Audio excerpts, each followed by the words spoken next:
Hi, I'm Allison Zisco with HFN, and I'm very excited today to bring you some insightful information into how people eat and entertain at home in the future. I'm here with Keith Recker of Table Magazine. Hello, Keith. Hey, everybody. Keith is a trend and merchandising expert who founded Table Magazine, which is a Pittsburgh-based consumer publication that's focused on food and entertaining. And I think many of you already know Tom Robley. He is a trend expert and the founder of Springboard Futures. Hello, Tom. Hi, Allison. Nice to have you both. Thank you. Having us. So Table recently conducted a consumer survey that asked people a number of things about, again, how they eat and entertain at home. And they revealed a lot of interesting and actionable insights that we're hoping to talk to you today about. But before we get to that, Tom, can you tell us why you asked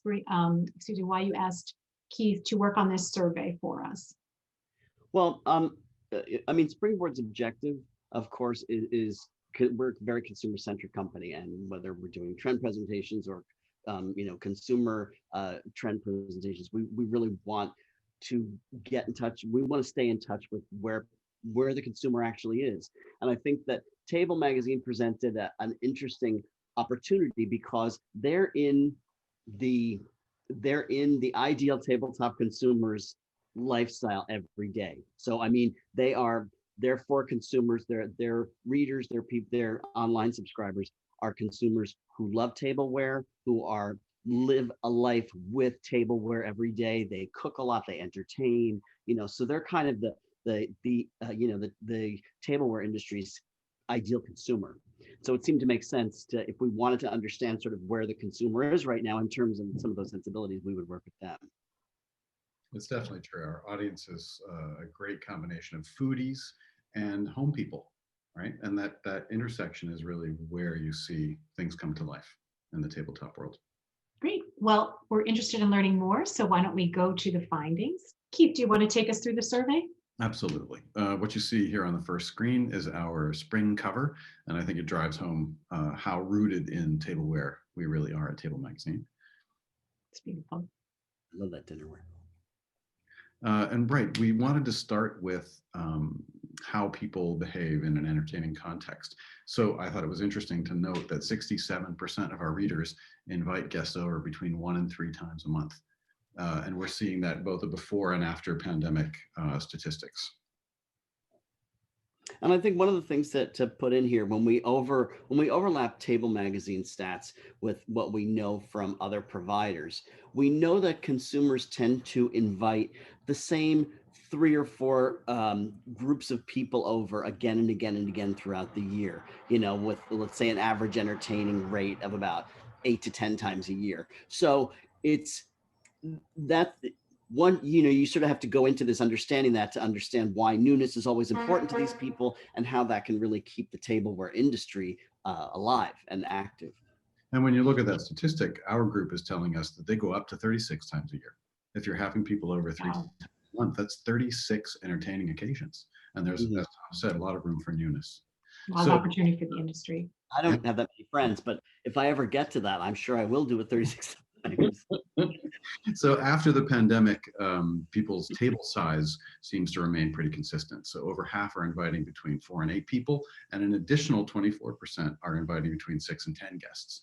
So think about that. If you're having between 6 and 10 guests 36 times a year, you're really cooking, you're really serving, you're really entertaining at the table. You are.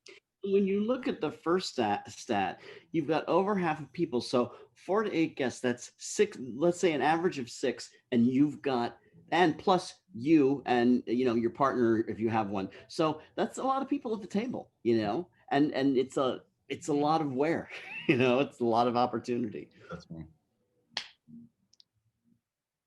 I love this. And it was one of the questions that Keith put in that was kind of a surprise to me, and I hadn't really expected how much we were going to learn from it. But this is surprising. Yep. 40% of people prefer multi-course meal presentations. And when you look deeper into the survey, you see that it's if you look down at the bottom, you'll see, 40% are multi-course, 26% of people have cocktails and light bites, 26% are buffet or family style, and 7% or only 7% gather around a group or sporting event. But of that 40%, most of them are actually making it themselves too. Only like less than 20% bring in anything. So it's not, we're making it, we want to present it on good things. And that challenges a I lot have of to say- presumptions that I'm sorry, Keith. No, I was going to say, we intuited this about our readers, and we actually organized our October issue around menu planning for small gatherings.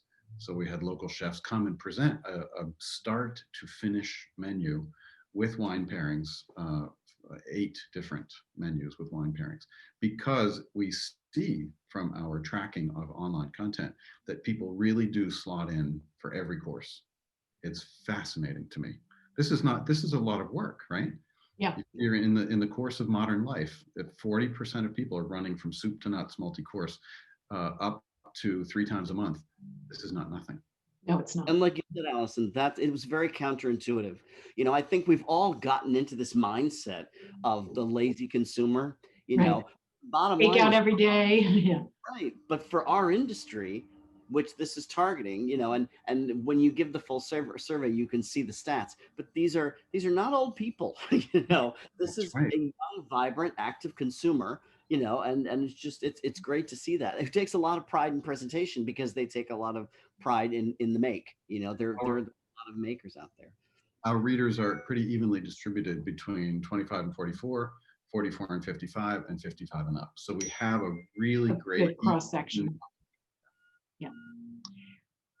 Now this is really telling because this explains where consumers are eating when they are at home, whether they're at home with their families or whether they have a few people over or when they plan to have a few people over.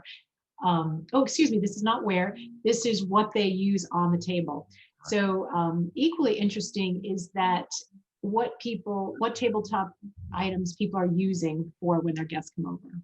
That's right. And I thought it was interesting to look at this in 3 different ways, right? So you've got basically 25% using their newest and their best. You've got 23% using their everyday, going directly to the entertaining space. And you've got over 50% of people using a mix of old and new. And for me, this is super exciting from a product development point of view, right? It really points to the fact that it's the same way we think about holiday decorations. Loving tableware, it's a cumulative process. You keep adding and adding little things, making it different, and that's fed by the fact that we're entertaining a lot of the same people over and over again. So getting it, I think sometimes the industry has this, in a way, the sloughing off of a lot of bridal registry business has been a boon because it's taught us not to depend on that business. We're not just a bridal business, we're a lifestyle business. That's right. What do you think this says? Oh, I'm sorry, Keith, go ahead. I'm sorry, Alison. I was just saying, just like you wouldn't serve your best roast chicken recipe every time you had somebody over, you don't want to trot out exactly the same mix of stuff every time somebody comes over. Part of the gift of experience is not just the food, it's also what's on the table. What's on the table. What do you think this says about brand loyalty? Ina Garten's roast chicken. I bring it out every time. Nobody knows I can make anything else. I'm not really sure I can make it. Right, well, Allison, you were asking about brand loyalty. I think Tom and I both agree. There is an implication here that it's not about brand, it's about relevance. And that's a real product development challenge, right? That's why we're all so passionate about this business, is that it is a product category that responds super well to creativity, to freshness, to newness, to layering. Yeah. And to your point about layering, I think it's also an opportunity, even if people are not buying whole sets of dinnerware, it's a chance for them to slot in something new to supplement what they have. And the industry has talked about this a lot, but this just underlines how important that really is. The little niches of opportunity that there are in tabletop. That's right. Yeah. I mean, I think tabletop has followed fashion in that frankly, to be a brand loyalist isn't cool. You have to be a brand blender because consumers in tableware now aren't defined by their brands. They define themselves by the brands they mix and by the products that they buy and the quality of those products and the use of those products. So it's really followed fashion in that way, which is great. And it's not to say that brand is not important, no. But that, again, that you said that a mix of brands is what people are looking for. Right. And like we said before, it's a real opportunity. You don't have to have a, you can engage somebody with a new brand. That's terrific. It's let people like L'Objet become who they are because they got in on they started that brand with a few precious, really beautifully made pieces. And then they gained a consumer and they built and built and built, So, I mean, I'm just one brand that comes off the top of my head, but it's a good example of getting a leg in foot in the door, so to speak. Okay. I've been impressed too with some product development initiatives from some of the bigger brands that draw upon their massive archives of motifs and shapes and designing a collection that has eclecticism in it from the word go, right? If this is the reality of consumer behavior, then designing for eclecticism right off the bat is quite powerful. I think it really meets the need in a very fresh way. On this slide, we see that what we've been hearing anecdotally is true, that a lot of people are actually eating together at the table. That's right. 71.4% of people are reporting that they're having at least one meal together at the dining room table, which is such a great return to setting the table, sitting down and having that conversation, probably more than one course because it is an occasion. It might be your only occasion of the day, but it's an important occasion during the day. And I think one of the things that we're also hearing about that is that this is one of those habits that consumers want to keep, this resurgence of eating together. It's something that we're looking to go forward with. I think just as important in that number is what we're seeing about nearly 30% of families are eating in the living room. That's a big piece of the market. I mean, if anybody told you that there was 30% of the market that needed to be addressed, you'd be like, whoa, I'm on it. So it's true. And Tom, that brings up some super interesting product development possibilities. How do you accommodate the functionalities of picking up, carrying, probably eating off your lap? How do you have those balances and those grips and those maybe higher edges so things don't fall off? How can you make that into also an interesting occasion, an interesting way of eating and engaging with the meal? Yeah, I think it's something, and Allison, tell me if you agree. I think it's something that the market's kind of been in denial about. No people eat at a table. No people eat at a table. And it's time that, and I think we've been denying it in a way because of lack of information. But here's a clear marker that, do you feel that that's true, Allison? Um, Somewhat true. I think many segments of the industry have addressed this or are very aware of it and are looking at ways to address it. And I think this might just give them the added incentive that they need to pursue that line of product development. So we also wanted to talk about when things get back to normal in the survey, and we asked a number of questions, which you can see in the full deal. But when things get back to normal, what is back to normal, and how are you going to entertain more? Are you going to entertain less? Are you going to entertain the same number of people? Or are you going to entertain, a smaller number of people? And in general, we found that most people plan to go back to entertaining the way they had before. And then, we drilled down the numbers of how many people that is, but it was very positive to see that this is not, the pandemic has not dampened people's pleasure in the idea of entertaining or created any permanent fear of that. We've taken the good, which is we want to eat with our families again, and we've kept the good pre-pandemic of we love having people at the house. We're social beings, I think if anything, it's probably built up anticipation for when we get to see one another again and how great it's going to be and how we're going to do all this entertaining at home. I think we're all looking forward to that, right? Think of all the sourdough comparison parties. There you go. I'm just afraid, like, when these people come back to my house, I'm not going to like them as much as I think I remember. There'll be a rosebud effect, right? Exactly. Right. No, I think it does show a certain amount of natural human behavior to be social. I think it does show a huge amount of affection for food, right? If we're all, we had statistics in the main part of the survey. If 40% of people are acknowledging that they're acquiring new recipes and new cooking skills, we're going to want to share all that.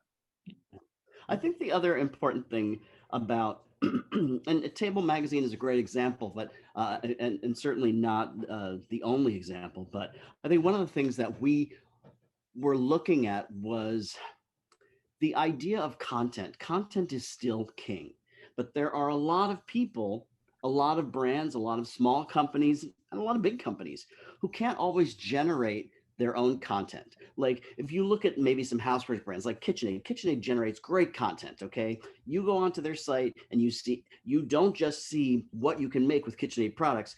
You get recipes and you get opinions about different types of food, and so to me, it's like we've got to keep delivering content. And I think that, whether you're partnering with somebody like Table Magazine or you're partnering with, don't feel like you have to be responsible for your great content, your own content, because the tableware industry, if it's going to become a lifestyle industry, which it clearly needs to be, that's what the survey shows consumers want it to be that, right? If it's going to be that, it needs to engage partnerships. It means being in touch with media partnerships like Table Magazine. It means being in touch with other licenses and ancillary, Pioneer Woman, or whoever your partner is. There are a lot of great partnerships going on between retailers and designers and retailers and brands, and we each have to find what our content engine is, because there are a lot of ways to do that, but lifestyle brands do it. If you see it in ready to wear, and now with more time at home, it's a perfect time to engage and to say, who can I call up and say, what kind of relationship can we build here? One of the things that honestly drew me to Table Magazine in the first place was you look at their pages and it's like you see all this great tabletop product, and it blows my mind. I said to Keith, it blows my mind that most of this is stuff that you've gone out and curated, as opposed to building a partnership with some of these brands and creating a format like that. Although I do want to thank you, because last night Bill and I sat down and he was like telling me how we're going to be making short ribs and stuff, because he was looking at my subscription to Table. But so now I've got like the month of cooking ahead of me. But that said, partnership's important. Content is still king. Tableware is a lifestyle category, and we need to find partners that keep pushing us forward in that way. We're open to it as well. I mean, I think, Tom, you're right. We do go out ourselves and curate these mixes of handmade, locally made, branded, vintage, and our eyes are not the only eyes out there. It's always healthy to get an influx of ideas, right, about what's relevant, what's coming, what needs to be revived, and we want to be in those dialogues. For sure. So we've just given you all just a little taste of the survey, but there's more information to be available, and we will include the PowerPoint in the link that accompanies this video. So Keith, Tom, thank you so much for joining me and for sharing your information. It's been a pleasure, and hopefully we've given the industry a little bit of something to work with and grow and build. Thank you again, and please be sure to check out the November-December issue of HFN, which has news about this survey, and to visit us at hfndigital.com. You can visit Springboard Futures at springboardfutures.com, and you can subscribe to Table Magazine at tablemagazine.com. We're also easy. Thank you very much. Thanks, everybody. Bye.